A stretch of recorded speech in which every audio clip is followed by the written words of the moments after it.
Hello and welcome to Do It Yourself channel. Today I will show you where to find the option and how to customize icons in Realme 14x by changing its style, size, etc. So first of all we need to go to settings. Then in settings we need to open wallpapers and style.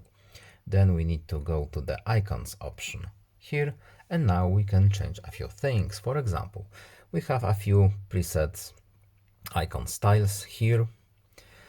We can change the size of icons, as you can see, and we can also enable or disable apps name that are visible, and we can change how big the application name is. And when we pick what we want, we need to tap apply, and that's all. I hope this video was helpful to you. Please leave a like and subscribe. Have a nice day and see you in the next video. Bye.